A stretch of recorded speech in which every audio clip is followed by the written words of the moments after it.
Bonsoir à tous et à toutes. Donc on se retrouve ce soir pour le 4e live de Doué Collectif. Donc ce soir c'est un live sur le sujet de l'écologie. Alors on rappelle juste très rapidement le mode de fonctionnement. On est ensemble pour environ 3/4 d'heure, questions comprises. Donc c'est un échange qui est assez ouvert, hein, vous l'aurez compris sur les lives précédents. On va passer par un temps de présentation rapide de notre programme sur la thématique et là en l'occurrence l'écologie. Et ensuite on ouvrira un espace de questions, de discussion à la fois sur le Facebook Live et à la fois sur le WhatsApp pour ceux et celles qui le souhaitent.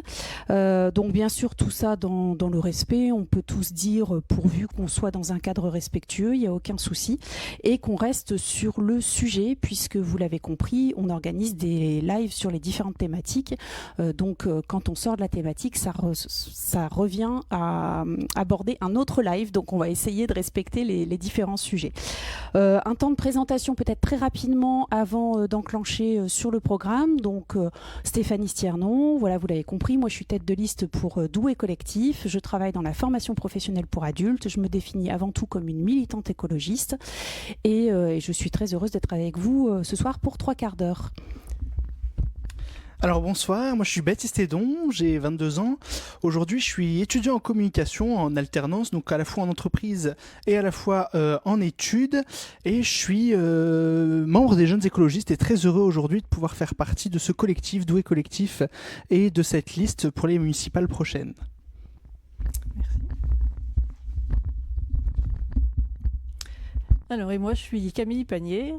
Je suis bibliothécaire. Moi, je ne suis pas au parti écologiste, mais ça fait longtemps que j'essaye de pratiquer l'écologie au quotidien. Et voilà. Voilà. Allez, je repasse à Stéphanie.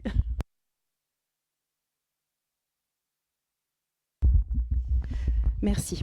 Alors, peut-être une présentation sur ce qu'on entend par les thématiques de l'écologie dans le programme municipal, comment mettre l'écologie en place, pourquoi la mettre en place dans une ville. Alors nous, déjà, ce qui nous tient à cœur comme fil rouge, c'est la notion d'écologie facile. C'est le fait de mettre en place une écologie accessible pour tous et toutes de manière assez simple. On a conscience que dans le monde actuel, parfois avoir des pratiques écolo, c'est encore être militant. Si on prend un exemple tout simple, circuler à vélo pour ne pas utiliser la voiture, pour moins polluer, pour générer moins de gaz à effet de serre, en fait, ouais, ça relève parfois encore de l'acte militant parce que ça peut être insécurisant à certains moments, etc. Et donc nous, ce qu'on souhaite, si on prend cet exemple du vélo, mais c'est valable pour d'autres exemples qu'on développera dans ce live, c'est que les gens puissent prendre le vélo parce qu'en fait ils ont envie de le prendre parce que c'est plus simple, c'est plus confortable, c'est plus agréable. On veut atteindre cet état-là, en fait, cette situation-là. Donc pour ça on a plusieurs idées en tête, donc on va être à 3 à vous les présenter, à compléter nos discours respectifs. Moi je vais peut-être vous parler déjà de 2 notions globales en matière d'aménagement dans une ville. Mettre en place l'écologie, c'est faire déjà ce qu'on appelle de l'urbanisme circulaire. Donc il y a peut-être d'ailleurs la couverture d'un livre que la technique va nous afficher à l'écran là pour que vous ayez un petit peu une base de documentation si vous le souhaitez là-dessus. Allez voir ce livre qui est assez bien fait et assez court, qui s'appelle Un manifeste pour un urbanisme circulaire de Sylvain Grisot, qui explique comment on fait ça en ville. Et si je vous le dis en quelques mots, faire de l'urbanisme circulaire en ville, c'est quoi ? C'est chercher avant tout à réhabiliter les bâtiments qui existent plutôt qu'avoir comme premier réflexe d'en construire de nouveaux. Parce que quand on construit un nouveau bâtiment, le risque qu'on prend, c'est de créer la friche de demain alors qu'on a déjà des friches sur place. Donc on va plutôt chercher à réhabiliter les bâtis existants. Ça permet aussi de valoriser le patrimoine historique, parce que ça ne vous a pas échappé. Sur Douai, on a quand même un très très grand patrimoine, une très belle architecture. Donc ça, c'est un premier principe. On va chercher avec l'urbanisme circulaire à intensifier les usages. Donc ça veut dire quoi ? Si vous regardez un petit peu autour de vous, il y a beaucoup de bâtiments qui finalement ne servent qu'à certains moments, de l'année, de la semaine. Donc ça peut être le cas des écoles par exemple. Et c'est comment on fait pour que ces bâtiments puissent servir à d'autres moments. Alors il y a déjà des usages qui existent aujourd'hui. C'est par exemple le fait d'utiliser les bâtiments scolaires pendant les vacances pour organiser des centres aérés ou des animations diverses et variées. Nous, ce qu'on souhaiterait aussi par exemple, c'est que les cours d'école soient ouvertes à la population quand elles sont aménagées en cours oasis. On reparlera des cours oasis après, pour que la population puisse bénéficier aussi d'espaces de fraîcheur au-delà des enfants qui en bénéficient au moment des récréations. Donc ça, c'est un exemple d'intensification des usages. L'urbanisme circulaire, c'est travailler aussi sur la mutualisation et le foisonnement. Alors ça marche pas mal, par exemple, pour les parkings. Quand on se pose la question de construire un nouveau parking parce qu'il y a une problématique de stationnement, parfois ça peut être intéressant de se dire, alors attention, qu'est-ce qui existe déjà comme parking ? À quel moment sont-ils utilisés, puisque un parking d'entreprise, par exemple, va être utilisé dans la journée. Et en fait, le soir, la nuit et pendant les périodes de congé, il va être totalement vide.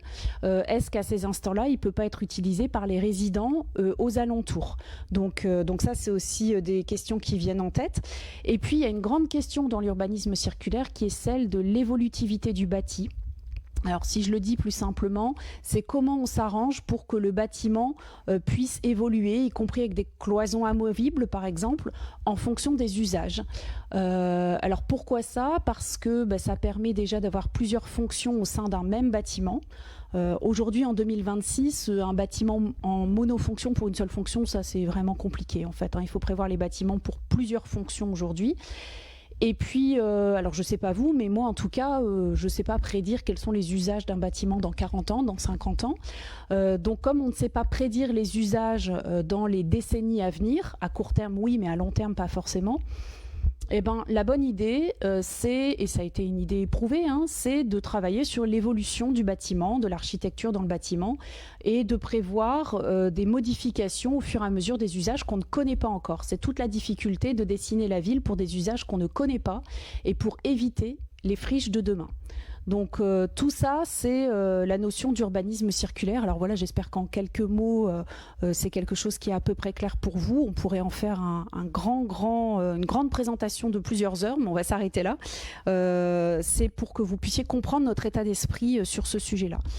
Le deuxième sujet, c'est l'urbanisme de santé, qui est aussi un enjeu important. C'est comment, dans l'aménagement de la ville et même du territoire, on s'organise pour que l'environnement soit propice à la santé.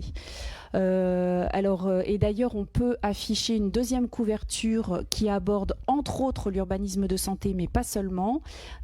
Donc ça devrait s'afficher là dans pas très longtemps. Ça y est, c'est déjà le cas. Donc c'est le petit traité de sobriété énergétique de Barbara Nicoloso. Donc Barbara Nicoloso qui au passage est une nordiste qui travaille chez Virage Énergie notamment, et qui dans ce petit traité explique un peu comment il faudrait organiser l'aménagement urbain pour avoir un aménagement sobre au niveau énergétique, c'est ce qui apparaît dans le titre, mais aussi intéressant en matière de santé. En fait, son ouvrage est beaucoup plus global que ça. Et donc, un urbanisme de santé, ça veut dire quoi ? Ça veut dire que on essaye de réduire l'exposition aux polluants, forcément, aux nuisances également. Donc ça veut dire qu'on va, entre autres, pas seulement, mais entre autres, s'interroger sur la place de la voiture en ville. Alors on n'a pas dit retirer la voiture en ville, mais en tout cas s'interroger sur sa juste place, sur les usages et les conflits d'usage avec les piétons et les cyclistes. Ça veut dire aussi qu'on va s'interroger sur la place de certaines activités d'entreprise en ville aussi. Dans cet urbanisme de santé, ce qu'on cherche à faire également, c'est développer les modes de vie favorables à la santé, donc le fait de développer l'activité physique, de développer aussi les modes de déplacement qu'on appelle actifs, à pied, à vélo, et de travailler sur l'alimentation. Ce sont des choses qui sont possibles en matière d'urbanisme. On va chercher aussi à favoriser la cohésion sociale avec l'aménagement urbain, et puis bien évidemment on va favoriser un accès aux soins. Alors même si l'accès aux soins rentre pour 15% dans les facteurs de santé santé, alors que les facteurs environnementaux et mode de vie rentrent dans les facteurs de santé pour plus de 60%. Donc on se rend compte aussi quand même là qu'on a des leviers assez importants. En matière de facteurs de santé, bien évidemment, la ville n'aura pas d'impact sur les facteurs génétiques qui font partie aussi de la santé, mais qui ceux-là ne peuvent pas être changés. Mais néanmoins, sur d'autres, on a quand même de quoi faire. Donc, si on donne quelques exemples, le fait de développer des modes de vie favorables à la santé, ça peut être tout ce qu'on va faire comme travail sur la végétalisation, comme travail sur l'accès à la nature, par exemple, hein, ou bien sur les cours oasis dans les écoles également. Donc, et n'hésitez pas d'ailleurs à compléter si vous le souhaitez sur un sujet. Et donc, les cours oasis, alors si je prends l'exemple des cours oasis dans les écoles, pourquoi c'est intéressant en matière de santé ? Parce que ça permet aux enfants de bénéficier d'îlots de fraîcheur au moment des récréations, alors qui arrivent... Alors les temps de chaleur dans les récréations arrivent quand même de plus en plus tôt dans l'année. Hein. À une certaine époque, il fallait attendre d'être en juin, fin juin, voire début juillet. Aujourd'hui, on voit des pics de chaleur arriver parfois dès le mois d'avril et ça peut être assez pénible pour les enfants.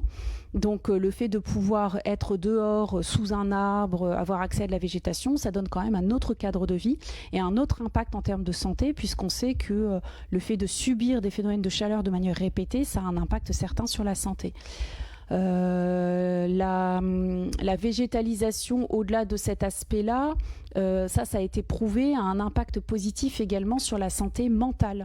Donc ce qui rentre en ligne de compte, alors ça me permet aussi de revenir quand même très rapidement sur la définition de la santé au titre de l'Organisation mondiale de la santé. Ils définissent ça comme un état d'équilibre complet en matière de santé physique, mentale et sociale. Donc vous voyez que c'est quand même beaucoup plus global et il précise que la santé ne se définit pas uniquement par l'absence de maladie ou l'absence de handicap. Donc au titre de l'OMS, en tout cas, la notion de santé est plus proche même d'une notion qu'on qualifierait peut-être de bien-être et englobe le vivre ensemble. Donc on se rend compte que dans les aménagements, on a beaucoup à faire là-dessus. Donc je reviens sur la végétalisation en parlant effectivement de santé mentale. Mais on se rend compte aussi, si on parle de handicap, par exemple, qu'on a la notion de la ville inclusive qui arrive en ligne de compte. Et donc tu dis oui, tu veux peut-être la définir. Si tu veux, je prends. Et donc la ville inclusive, c'est comment on aménage la ville pour que, quel que soit le handicap temporaire ou permanent de chacun, quelle que soit sa capacité à faire de l'activité physique, son âge, etc., pour que chacun et chacune puisse évoluer dans l'espace public sans être gêné, sans se dire peut-être je ne vais pas sortir à cet instant-là parce que je ne suis pas sûre d'avoir accès à des toilettes, par exemple, ou je ne suis pas sûre de pouvoir m'asseoir assez souvent dans ma déambulation parce que j'en ai besoin. Donc ça, c'est une vraie question sur les aménagements urbains. Tu voulais peut-être compléter du coup. Merci.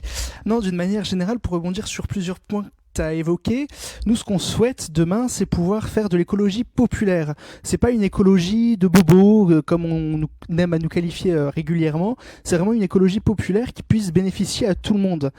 Demain, pour caricaturer un petit peu, ou même aujourd'hui, quand une personne prend sa grosse voiture dans les rues en plein été avec sa climatisation, elle est plutôt à l'abri de la chaleur.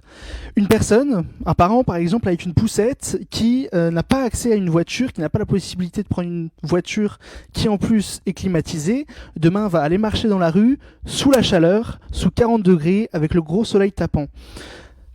Pour compléter, la végétalisation du coup permettrait de mettre à l'abri ces personnes-là. C'est une écologie populaire pour pouvoir permettre à chacun de vivre avec le dérèglement climatique qui va arriver. C'est aussi pouvoir permettre à chacun, du coup, tu l'as évoqué rapidement, mais d'avoir accès à une alimentation de qualité, bio et locale. Par exemple, dans les cantines scolaires, nous, on souhaite pouvoir mettre à disposition des enfants des produits et des plats qui étaient préparés avec des produits bio et locaux. On a plein de maraîchers locaux ici à Douai et dans le Douaisis, alors autant profiter de leurs merveilleux produits. D'une manière générale aussi, on souhaite pouvoir ouvrir cette cantine aux seniors pour faire de l'intergénérationnalité, pour aussi faire de la polyvalence des usages dont Stéphanie a parlé au départ dans les cantines scolaires. Donc voilà, c'est de manière générale pouvoir rendre accessible à tous et à toutes un mode de vie plus sain, plus écologique et surtout plus simple. Sur la végétalisation, rapidement aussi, nous ce qu'on souhaite, c'est par exemple pouvoir végétaliser chaque nouvelle rue qui se créerait ou qui s'améliorerait. Par exemple, demain on va refaire une rue, on va la réhabiliter, et on va la végétaliser, rajouter des arbres, pouvoir rajouter des buissons, plein d'éléments qui puissent lui permettre de se rafraîchir et d'être au frais en été directement. Voilà. Merci. Et donc, effectivement, je vais continuer un peu sur la végétalisation en expliquant pourquoi c'est intéressant. Parce que souvent, quand on parle de la végétalisation, on se dit oui, bon, ça, de toute façon, c'est pas très étonnant, c'est un truc d'écolo. Ou alors, au mieux, quand on est positif, on se dit bah oui, c'est vrai que la végétation, c'est joli. Alors, c'est vrai, c'est joli. Donc là, on a fondamentalement raison quand on dit ça parce que c'est un gage d'attractivité. On parle souvent d'attractivité d'une ville, mais en fait, la végétation, c'est un vrai gage d'attractivité. Les villes qui sont fortement végétalisées attirent du monde. D'ailleurs, les travaux du schéma de cohérence territoriale du Grand Douaisis du SCOT avaient conclu que l'attractivité de Douai reposait à la fois sur son patrimoine arboré et son patrimoine historique, donc au niveau architecture. Donc on voyait que dans leur idée, ça marchait sur deux jambes et c'était assez intéressant comme idée. Mais au-delà de ça, au-delà de la beauté, au-delà de ce qu'on a pu dire sur la santé mentale, sur le côté agréable, il y a aussi un vrai enjeu de sécurité, notamment en matière de lutte contre les inondations, par exemple, sur un territoire. Alors vous le savez, hein, nous, on lutte beaucoup contre l'artificialisation. Pour le coup, on s'est un peu illustré, surtout en conseil d'agglo, sur le sujet. Mais c'est parce que c'est vraiment extrêmement important. C'est pas juste parce qu'on aime la végétation et la faune et la flore. Alors on adore ça, mais c'est pas que ça la motivation. C'est que effectivement, il y a de vrais enjeux pour lutter contre les inondations qui arriveront de manière de plus en plus fréquente, quoi qu'il en soit. Avec le changement climatique, on le sait, on aura de plus en plus de phénomènes de pluie, de phénomènes de remontée de nappe à certains moments de l'année. Donc ça, il faut l'envisager et le fait de végétaliser, de garder des terres, de planter, c'est le seul moyen de se protéger de ces phénomènes d'inondation. Et puis, c'est aussi un moyen de préserver la ressource en eau, de manière générale. C'est quelque chose dont on parle souvent à l'échelle de l'agglo, moins à l'échelle de la ville, mais c'est une réalité pour chaque habitant. On a parlé de tarifs de l'eau il y a quelques temps, et effectivement, c'est en lien avec la préservation de la ressource en eau. Alors, préserver la ressource en eau, c'est deux sujets, hein. C'est préserver les quantités d'eau, que tout le monde puisse avoir de l'eau, donc on le fait avec la végétalisation, et c'est préserver aussi la qualité de l'eau, donc là c'est plutôt on va lutter contre les pollutions et essayer d'obtenir un maximum d'agriculture biologique pour lutter contre les pollutions de l'eau, au-delà du fait de chercher une alimentation saine, comme on a déjà pu le dire. Oui, Camille. Oui, à ce sujet, je viens de lire une étude de Terre de Liens qui a compté le nombre de fermes qui ont disparu en 30 ans. Et donc j'ai regardé au niveau de Douaisis-Agglo, il y a 64% des fermes qui ont disparu en 30 ans. Donc c'est quand même énorme. Et alors que voilà, et il y a encore des projets pour continuer à artificialiser des terres, notamment par exemple dans la zone de la Brayelle. Et nous, on est opposés à ça. On voudrait au contraire créer des fermes biologiques dans ces zones-là, voilà, pour à la fois nourrir les habitants et lutter contre l'augmentation de la température, quoi. Oui, et d'une manière générale, aujourd'hui, on sait aussi par plusieurs études que demain, à Douaisis-Agglo notamment, et sur le territoire du SCOT, on n'aura pas la possibilité de nourrir l'ensemble des habitants avec les terres agricoles qu'on a aujourd'hui en l'état. De mémoire, on est autour de 27% de possibilité de nourrir les habitants. Enfin, on peut nourrir aujourd'hui 27% des habitants du SCOT. Donc le SCOT, c'est ce qui réunit entre autres Douaisis-Agglo et Cœur d'Ostrevent, donc les deux agglomérations. Donc effectivement, demain, imaginons une folie, mais qu'il y a un gros souci et qu'on doive se nourrir le plus localement possible parce qu'on n'a pas accès à d'autres éléments, et bien demain, il n'y a que 27% des habitants des deux agglomérations qui pourraient être nourris sainement et nourris tout court même, je dirais. Et donc on voit là qu'il y a un énorme problème quand même quant aux possibilités sur ce sujet-là. Je sais pas si tu veux... Ouais, tout à fait. Donc c'était alors le sujet d'actualité sur cette thématique en ce moment au niveau de l'agglo, c'est la zone de la Brayelle qui est située à cheval sur Lambre et Coincy, en fait, où il y a un projet de l'agglo de créer un énième parc d'activités, puisque on le sait, l'agglo a tendance à gérer son développement économique sur la base de l'artificialisation, en fait. C'est une très très grosse consommation foncière, et donc là il s'agit d'artificialiser des terres agricoles cultivées aujourd'hui. Parce que parfois on peut nous dire il s'agit de terres qui ne sont pas cultivées, il s'agit de friches. Non, là ce sont des terres agricoles fertiles qui sont cultivées aujourd'hui. Donc là il s'agit de plusieurs dizaines d'hectares qui partiraient en fumée. Et comme je le dis parfois de manière un peu provocatrice, les galettes de béton on digère toujours pas bien. Donc en fait on ne pourra pas se nourrir de béton, on va avoir besoin de nos terres agricoles pour se nourrir. Et donc ça c'est un vrai sujet, et on a besoin aussi de nos terres agricoles, comme on le disait, pour se protéger des inondations, pour préserver la ressource en eau, et puis pour avoir accès à des espaces de nature. Juste une petite image très rapidement, les personnes qui habitent en appartement et qui n'ont pas la chance d'avoir un jardin savent ô combien il est essentiel d'avoir accès à un espace de nature, et même d'ailleurs quand on a la chance d'avoir un petit jardin, pouvoir aller se promener en forêt, dans des chemins qui traversent des champs, c'est quand même essentiel. La préservation de la biodiversité est aussi un sujet essentiel. Alors je le rappelle, la biodiversité, là aussi, on se dit souvent c'est un sujet d'écolo, c'est un sujet un peu technique. La biodiversité, c'est simple, c'est toute la diversité des végétaux et des animaux. Toute la diversité des végétaux et des animaux. Et en fait, quand on perd des espèces, on sait qu'on met la santé humaine en jeu. Donc c'est pas seulement une question d'environnement, c'est une question humaine. Et d'ailleurs, on sait aussi aujourd'hui, de nombreuses études le montrent, que les maladies qu'on appelle urbaines, donc vous savez, toutes ces maladies où on a de la gêne respiratoire, des phénomènes d'asthme, des phénomènes d'allergie, etc., elles existent parce que les êtres humains qui vivent en milieu urbain sont moins exposés à la diversité des microbes tels qu'on peut l'être quand on va en forêt, quand on va dans des fermes, quand on est en lien avec des animaux, des végétaux différents. Et donc ce qui se passe, c'est que le système immunitaire, dès qu'il rencontre un microbe, pour ces personnes-là, le système immunitaire s'emballe, et donc vous avez des phénomènes d'allergie, des phénomènes respiratoires, de gènes respiratoires, des bronchites asthmatiformes chez les petits, etc. Ça, ce sont typiquement des maladies urbaines qui existent du fait d'une moindre exposition à la biodiversité. Je ne reviendrai pas sur d'autres phénomènes, sur le développement de certaines maladies, parce que la biodiversité s'effondre, parce que les habitats naturels s'effondrent, et certains animaux rentrent en contact dans des milieux où ils ne devraient pas, et disséminent certains microbes. Donc il y a un vrai sujet sur la biodiversité, et c'est pas juste un sujet universitaire ou un sujet d'intellectuel. Non, ça touche tout le monde dans son quotidien, et on a grandement besoin de préserver cette biodiversité au niveau municipal aujourd'hui. Alors, à moins que vous ayez... Non, vous avez quelque chose là-dessus à ajouter ? Oui. Non, juste pour reboucler rapidement sur ces deux éléments, à la fois la végétalisation et à la fois l'aspect alimentaire. Nous, demain, ce qu'on souhaite aussi, c'est pouvoir avoir une ville nourricière. Ce qu'on appelle une ville nourricière, c'est une ville qui va permettre à chacun de pouvoir s'alimenter facilement, de manière accessible, parce qu'aujourd'hui, on voit bien que certains aliments, et parfois sous la houlette des grands industriels, coûtent beaucoup plus cher, alors qu'en réalité, ils sont pas si chers que ça. On parle notamment des aliments bio, d'une manière générale. Pouvoir aussi, sur ces sujets-là, sur l'alimentation et sur la végétalisation, demain, on souhaiterait aussi pouvoir développer les vergers, à la fois communaux et éducatifs, qui permettraient à la fois aux enfants de pouvoir aller expérimenter avec dans ces vergers, pouvoir planter, pouvoir s'expérimenter dans la terre et avec la terre.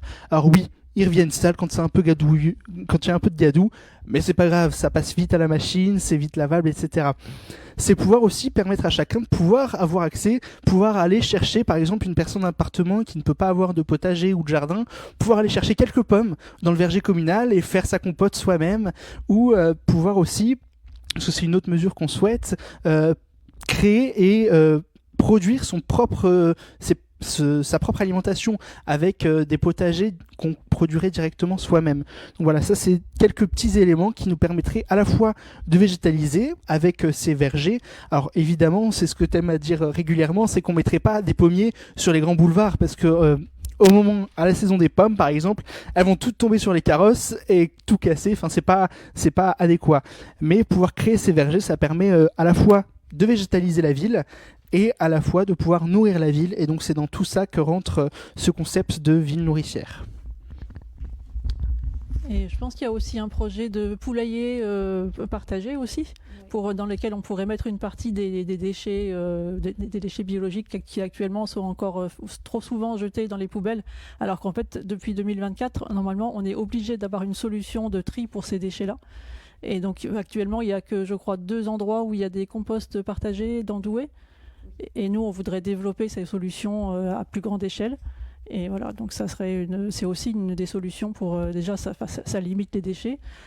Et puis ça permettrait aussi, grâce aux œufs des poules, d'avoir aussi ça en plus pour les habitants. Donc, merci Camille de cette transition, effectivement, parce que, alors oui, il y a un retard sur le traitement des déchets qu'on appelle biologiques, en fait, qui en réalité ne sont pas des déchets, mais constituent une ressource. Les épluchures de légumes, etc., effectivement, c'est une ressource pour pouvoir derrière, vous le savez, faire du compost et l'utiliser en culture. Donc, c'est quand même dommage qu'aujourd'hui, ce soit traité comme un déchet, donc que ça coûte de l'argent, que ça vous coûte de l'argent en traitement, puisque je le rappelle, le ramassage des déchets, c'est géré par les impôts, c'est payé par la collectivité, donc par vos impôts. Et donc non seulement ça ne devrait pas coûter d'argent, mais ça devrait même être utilisé comme ressource pour ceux qui cultivent. Donc oui, il y a un vrai sujet autour de ça. Alors c'est un sujet qui normalement doit être géré à la fois avec le CIMEVAD et l'AGLO. Il y a eu néanmoins à l'échelle de la ville de Douai 2 expérimentations de compost public, tu as raison, sur la ville. Donc ça reste quand même limité puisqu'aujourd'hui ces composts permettent d'être utilisés par quelques dizaines de familles. Dans mon souvenir, c'est une 50aine de familles à l'échelle de la ville, c'est pas énorme. Donc il va falloir proposer des solutions de recyclage de ces déchets biologiques. Alors rassurez-vous, je le redis souvent, parce qu'on a souvent des caricatures pour qualifier les actions des écolos. En fait, on est quand même des gens raisonnables, globalement. On vit nous aussi dans la vraie vie et donc on sait ce qui est pratique et ce qui n'est pas pratique. Et donc un compost dans un jardin, c'est pratique. Quand on a une maison, avoir son propre compost, ça c'est quelque chose qui est relativement pratique.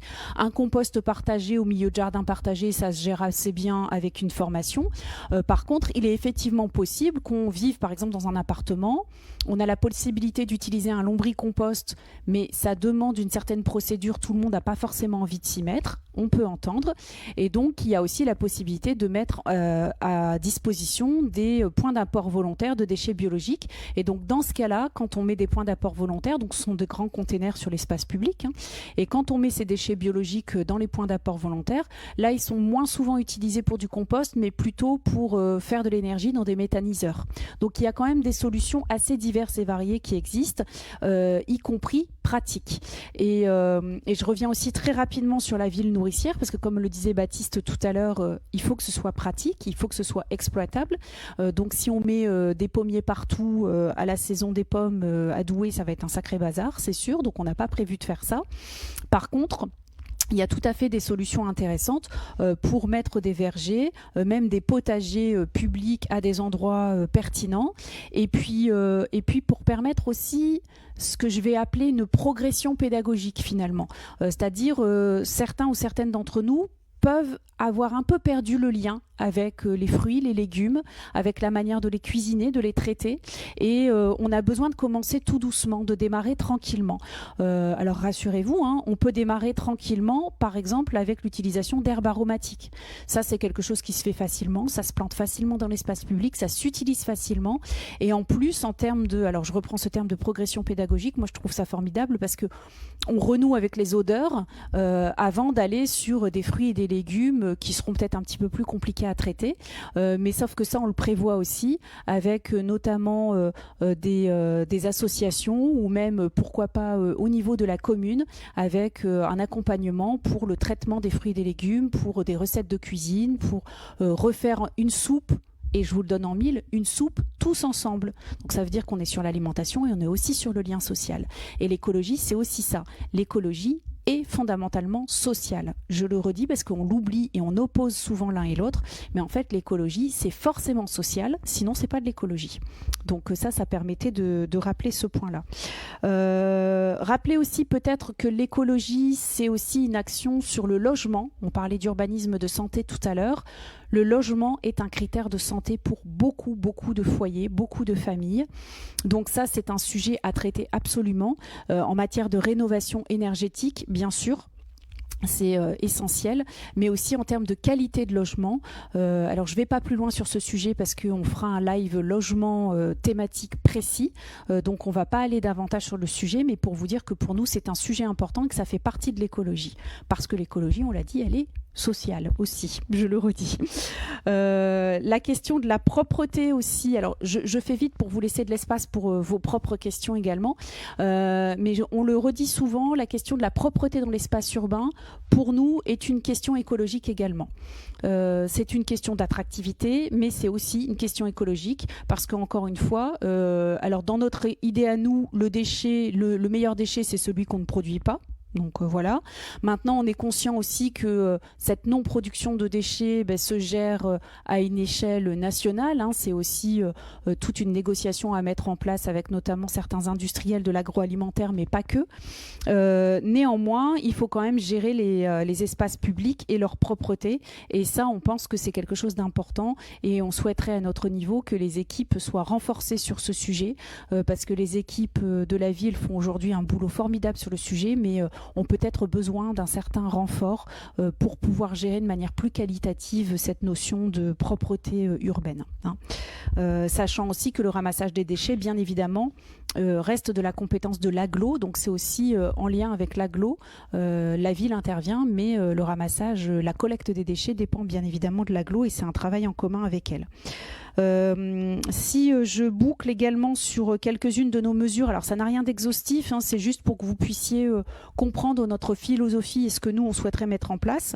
On en a parlé rapidement au niveau des écoles tout à l'heure, on a parlé des cours Oasis, nous on aimerait accélérer le programme de cours Oasis, la végétalisation des cours d'école, on l'avait dit pour lutter contre les îlots de chaleur, mais aussi pour avoir un impact sur l'enseignement.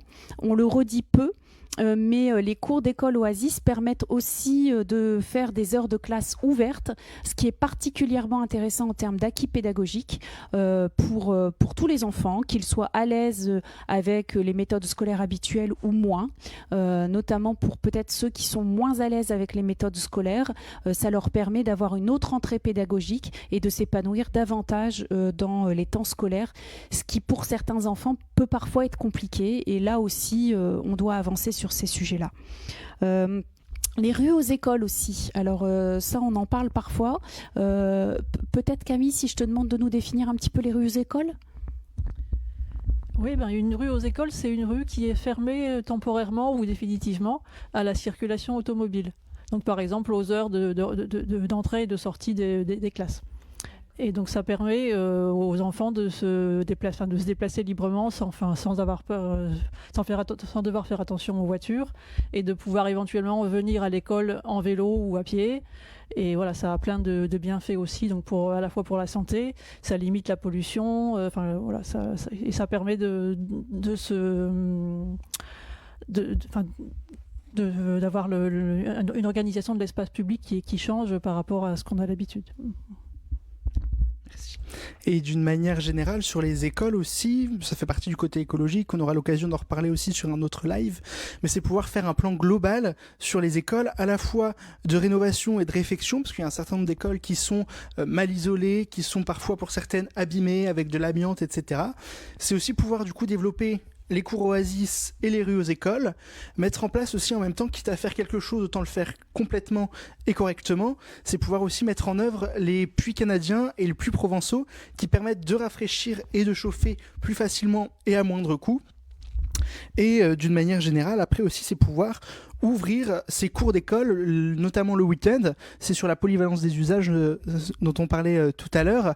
C'est pouvoir ouvrir les cours d'école, les cours qui seront devenus effectivement Oasis, à toutes et tous pendant le week-end, pendant les vacances scolaires, sur des écoles qui sont évidemment pas utilisées à ce moment-là. Par exemple, les écoles où on va avoir des accueils collectifs de mineurs, donc des centres aérés pendant les vacances scolaires, là effectivement ça n'a pas nécessité d'ouvrir, mais sur d'autres structures, pouvoir ouvrir ces cours permettrait à chacun de pouvoir avoir accès à un coin de nature, à un coin où les enfants pourraient se défouler et profiter de la nature. Donc voilà, ça c'est un plan global qu'on voudrait mener sur toutes les écoles de Douai, avec évidemment une priorisation selon la nécessité sur chaque école.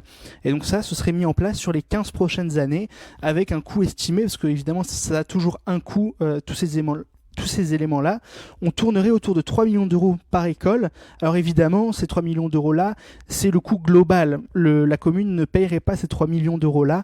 Il y a toujours des possibilités de trouver des subventions, et surtout sur ces sujets, de trouver un nombre important de subventions sur tous ces éléments-là. Alors, ça fait déjà un moment qu'on parle, donc on va peut-être juste boucler rapidement sur la notion de budget vert, sur selon nous les tops et les flops, et on passera aux questions. Alors encore une fois, ça n'a rien d'exhaustif, c'est même presque frustrant, on aura encore plein de choses à expliquer, mais ça vous donne l'état d'esprit. Ce qu'on aimerait mettre en place aussi, peut-être pour préciser, c'est la notion de budget vert. Alors le budget vert, c'est quelque chose qui est déjà obligatoire dans les collectivités. Vous savez, c'est cette notion d'indiquer dans le budget de la commune les dépenses favorables à l'environnement, les dépenses neutres ou les dépenses défavorables. Mais ça, aujourd'hui, selon la loi, ça doit être fait pour le budget de fonctionnement uniquement, pas pour le budget d'investissement. Je rappelle, je l'avais déjà dit dans un live, mais je répète quand même, budget de fonctionnement de la ville de Douai, on a environ 60 millions d'euros par an. Budget d'investissement, on est entre 12 à 15, voire 16 millions d'euros par an selon les années. Voilà. Alors, c'est très bien que ce soit obligatoire pour le budget de fonctionnement. Par contre, pour les investissements, il faudrait également, enfin nous en tout cas, on souhaiterait le mettre en place pour que tout à chacun puisse se repérer et se dire, bon, cet investissement-là, ce bâtiment-là, il est créé pour les 50 prochaines années. Est-ce qu'il est favorable ou pas à l'environnement, tout simplement. Je vous refais pas les différents critères du budget vert, ça se trouve assez facilement sur Internet. Il y a des choses autour de la préservation de la ressource en eau, de la biodiversité, etc., de l'atténuation au changement climatique. Mais bon, on n'est pas là pour faire une mini-formation sur un budget vert, mais ça vous donne l'idée. Et on aimerait aussi pouvoir mettre un compteur de gaz à effet de serre sur les différents investissements en se disant, bon voilà, qu'est-ce que ça génère en gaz à effet de serre. Ça, ce sera à préciser dans les temps qui viennent. Peut-être juste sur les tops et les flops. Vous me dites si vous êtes d'accord. Moi, je me suis fait une liste de tops et de flops. Si vous êtes d'accord ou si vous en avez d'autres éventuellement. Donc moi, sur le mandat passé, là, dans les tops, là, moi j'ai mis le projet de récupération d'eau de pluie assez ambitieux qui a été fait aux ateliers techniques. Donc ça, c'est plutôt top, parce qu'on récupère les eaux de pluie sur plusieurs milliers de mètres carrés. Donc ça, c'est plutôt bien. La gratuité des transports. Top, on est d'accord, voilà, il n'y a pas débat. Les 6 hectares qu'on a réussi à arracher à l'artificialisation, à la construction dans le plan local d'urbanisme de Douai. Donc ça, pour le coup, on a vraiment... Donc, tous les sujets que je vous évoque là, ce sont des sujets soit qu'on a défendus ou soit qu'on a défendus et générés. Les 6 hectares dans le PLU de Douai, ça c'est nous qui y avons travaillé. Et les 2 autres projets, on les a fortement défendus. La trame sombre également. Donc ça, et alors je le dis, c'est la trame qu'on appelle trame sombre et pas trame noire parce que, je disais tout à l'heure, on est des gens raisonnables et donc en fait on est mesuré, nuancé et donc il ne s'agit pas de mettre tous les éclairages absolument éteints dans toutes les rues, mais en tout cas la trame sombre, c'est de diminuer la luminosité aux endroits où il y a plus de diversité, notamment avec les fameux chiroptères, les chauves-souris, mais je le rappelle, c'est aussi bénéfique pour le sommeil des gens puisque tout le monde n'a pas la chance d'avoir des volets sur ses fenêtres et donc parfois l'occultant n'existe pas au niveau des fenêtres des chambres à coucher, donc c'est bien aussi que l'éclairage public ne soit pas trop important. Ça c'était pour les tops. Vous en avez d'autres ? Peut-être aussi la piétonisation de la rue de Belin qui est un top et plus qu'un top. Alors elle aurait mérité au départ une plus grande consultation, une plus grande concertation à la fois avec les riverains, les habitants de Douai, les commerçants et les associations pour faire un truc beaucoup plus concerté et beaucoup plus sain et simple à mettre en place et à mettre en œuvre, mais d'une manière générale ça c'est un top pour nous sur le mandat. Et d'ailleurs, je pense qu'il y a peut-être un projet d'extension de cette piétonisation, oui. Mais en concertation avec les habitants. Donc, voilà. Alors sur les flops, parce que il y en a toujours, hein. Donc nous on s'en était pas caché, ça avait été évoqué dans la presse. L'un des flops pour nous c'est le stade synthétique. Voilà, le stade de foot synthétique. Alors pas parce que le fait que ce soit un stade, ça c'est très bien, c'est pas le sujet, mais le stade synthétique, pour rappel, même si on nous dit aujourd'hui que les stades synthétiques sont écologiques, en fait c'est faux, puisque ce qui fait office de brin d'herbe, c'est toujours en polypropylène. Donc je vous le fais simple, c'est du plastique, c'est la bombe écologique de demain, hein. Le polypropylène casse sous l'effet du froid, et donc ça veut dire qu'on va avoir des microplastiques qui vont se disséminer partout aux alentours, qui vont être embarqués, qui sont déjà embarqués dans les vêtements des enfants ou des adultes qui jouent dessus, dans les chaussures de sport, etc. Enfin bon voilà, donc bonjour les microplastiques. Et puis ce sont aussi des terrains qui artificialisent les sols, puisque en fait vous avez en sous-couche une couche de bitume. Et c'est aussi très mauvais pour les articulations des joueurs et des joueuses, puisque quand vous courez sur du bitume, d'ailleurs normalement même en course tout simple, c'est pas recommandé de courir sur du bitume, c'est plutôt recommandé de courir sur de la terre, etc. Et donc là, les chocs sont absorbés de manière différente au niveau des articulations, et donc c'est très mauvais pour les articulations, et on voit d'ailleurs parfois des épidémies de problèmes articulaires chez des très jeunes joueurs et joueuses. Donc pour nous, ça c'est un flop, je ne vais pas plus loin là-dessus. L'aménagement de l'avenue de Metz aussi, qui a été refaite récemment. Alors pourquoi c'est un flop? Parce qu'en fait, on aurait pu végétaliser davantage. C'est un peu dommage d'avoir aménagé l'avenue de Metz de manière très artificielle, très minérale comme ça, en 2026, je rappelle. Hein, quand on refait une réflexion aussi ambitieuse sur une rue, c'est pour les 40 à 50 années à venir. Et là, on n'a pas envisagé l'adaptation au changement climatique dans cette réflexion. Donc, et puis effectivement, la circulation vélo a été un peu oubliée dans l'affaire.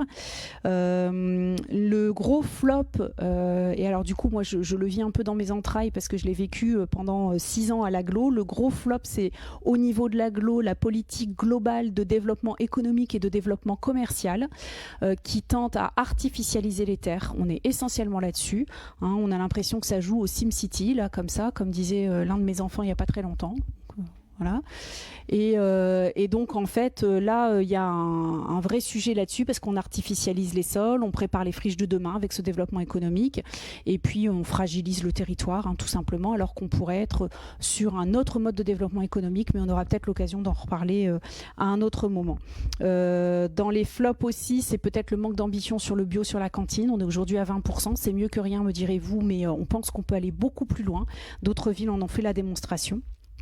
Et puis c'est effectivement le manque, le manque de prise en compte quand même des thématiques écologiques au niveau de l'agglo, y compris par nos collègues élus de la ville de Douai, qui ne s'opposent pas quand il est question d'un doublement de la D500 à l'agglo, qui ne s'opposent pas quand il est question de l'artificialisation de la zone de la Brayelle, qui ne s'opposent pas de manière générale aux problématiques d'aménagement commercial qui viennent siphonner les centres-villes de l'agglo. Et après on nous tape dessus en disant que la ville de Douai n'est pas suffisamment attractive, mais dans le même temps on continue de développer des zones commerciales de périphérie, et ça c'est un vrai problème écolo, social, économique et logique, j'ai envie de dire. Voilà. On va peut-être, alors à moins que vous ayez des flops, sinon on peut... Tu en as un? Non, c'est juste pour rebondir rapidement sur un élément que tu as dit, sur les microplastiques, notamment sur le stade synthétique, pour vous donner un chiffre aujourd'hui, et reboucler avec l'alimentation, qui moi est un sujet qui me botte particulièrement aussi. Aujourd'hui, on mange sur une année un peu plus d'une carte bancaire, donc vous voyez les cartes bancaires qu'on a tous, une carte bancaire de microplastiques, donc un peu plus de ça, on l'ingère chaque année dans notre corps, et ça c'est un élément qui est pas possible à digérer pour notre corps, donc on va l'accumuler au fur et à mesure dans notre corps. Donc ça c'est un élément vraiment important à prendre en compte et à avoir en tête. Et après, juste pour ajouter un petit flop, ce serait aussi parce qu'on parlait de la propreté et de l'écologie tout à l'heure, c'est aussi la propreté dans les quartiers extérieurs du centre-ville. Ça c'est un gros flop aussi pour nous durant ce mandat. Parce qu'aujourd'hui, on voit une grosse différence quand même entre le centre-ville et certains quartiers qui sont plutôt délaissés sur ces sujets-là.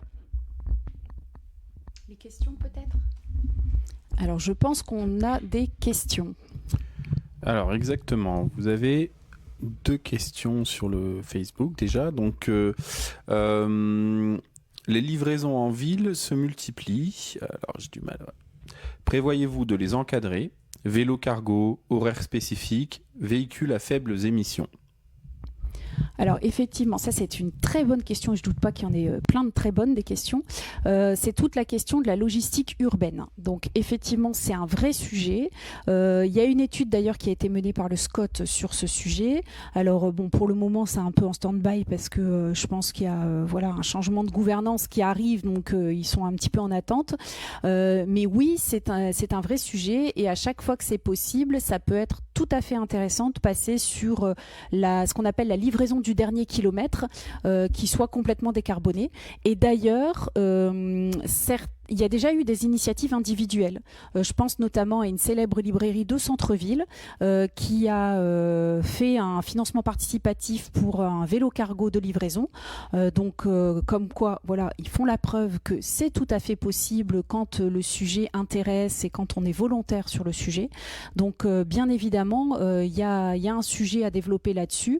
Alors là aussi en concertation, mais c'est comment, avec tout à chacun, avec les commerçants de centre-ville, alors notamment ceux dans l'espace piéton, mais pas que, on peut gérer la logistique et la livraison du dernier kilomètre de manière vertueuse, parce que au-delà de la pollution, c'est aussi une manière de ne pas abîmer les espaces publics. Vous l'avez tous peut-être déjà remarqué, dans l'espace piéton, il y a eu une réfection de l'espace public qui est quand même plutôt qualitative, même si elle aurait pu être davantage végétalisée encore, mais soit, elle est qualitative. Et quand on voit de très gros camions de livraison arriver sur ces espaces, bah, ça questionne un peu quand même, hein. Donc effectivement, l'idée est de dire comment on rend cette logistique plus vertueuse, encadrée, oui, alors en même temps pratique, rassurons-nous, on sait qu'il faut que les marchandises arrivent sur place. Mais il y a vraiment une organisation plus vertueuse à trouver, oui, je suis bien d'accord.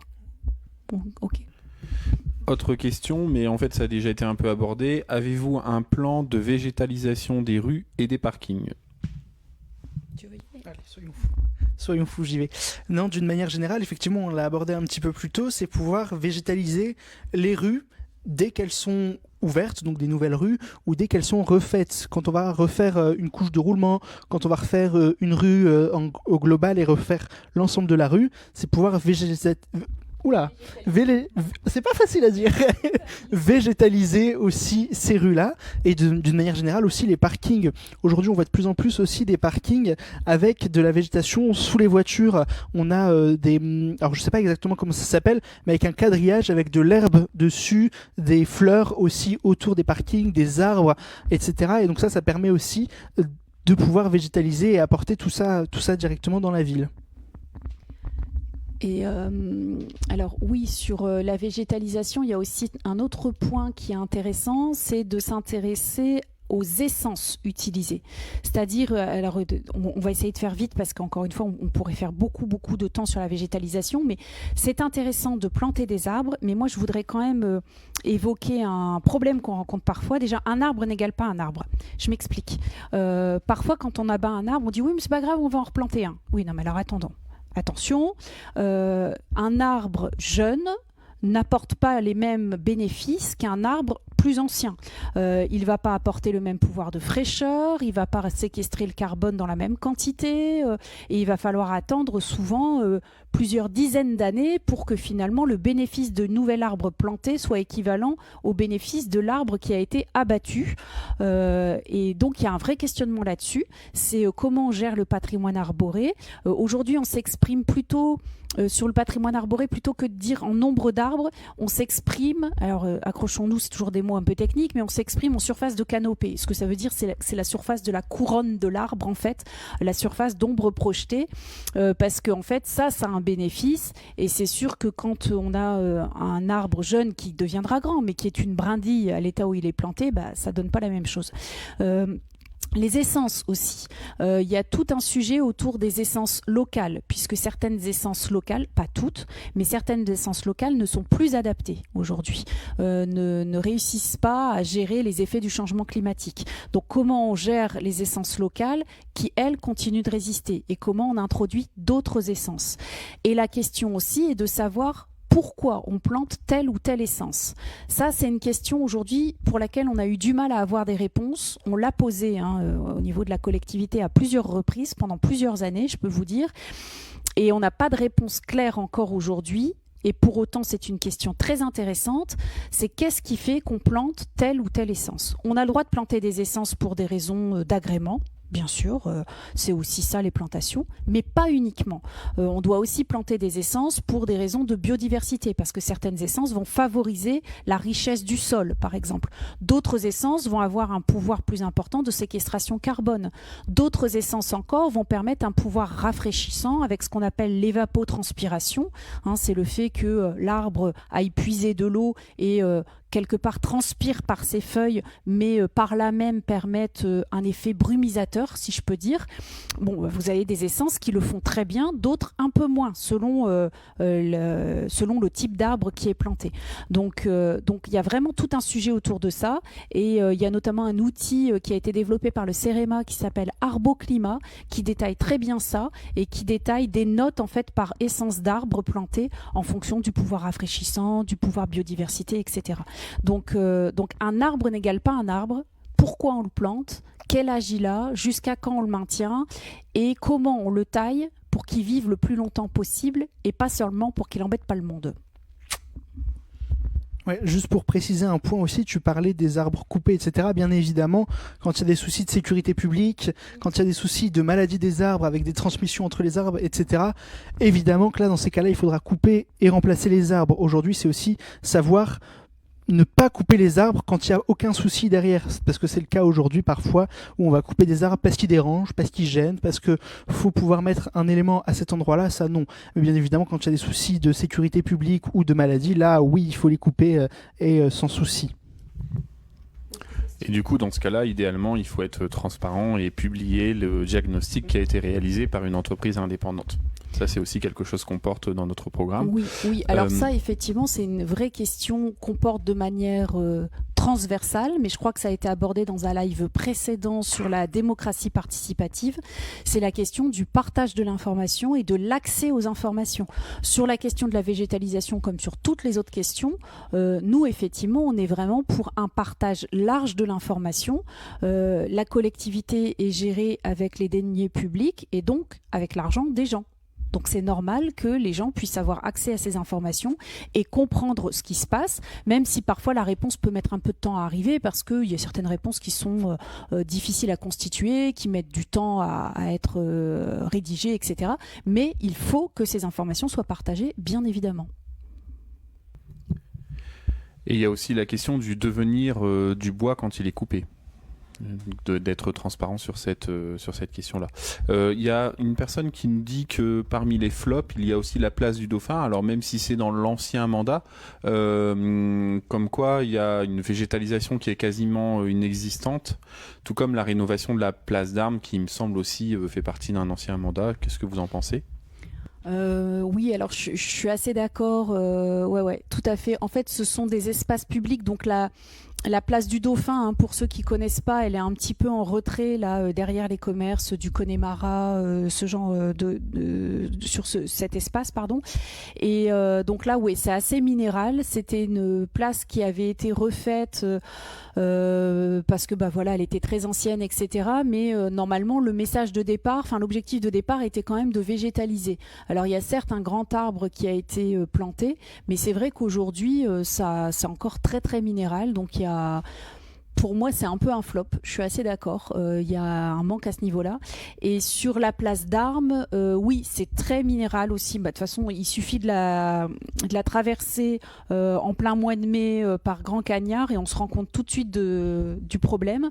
Et nous, ce qu'on aurait aimé d'ailleurs, c'est que la fontaine soit végétalisée. On se dit que de toute façon, cette fontaine aujourd'hui est quand même très régulièrement en panne, sale. On voit qu'il y a un problème de gestion et on jette pas la pierre. Une fontaine telle celle-là aujourd'hui, c'est pas évident à gérer, ok. Mais du coup, il faut en tirer les enseignements. et plutôt aller vers une végétalisation. Et je le dis tout de suite parce que l'argument qui arrive très vite souvent c'est « Ah bah oui, mais on est en plein centre-ville, c'est classé, et l'architecte des bâtiments de France, etc. » Mais en fait, l'architecte des bâtiments de France n'est pas forcément opposé à une végétalisation à cet endroit-là. Donc, et d'autant que quand on a des illustrations de cartes postales anciennes, on se rend compte que la place, à une époque, était beaucoup plus végétalisée qu'elle ne l'est aujourd'hui.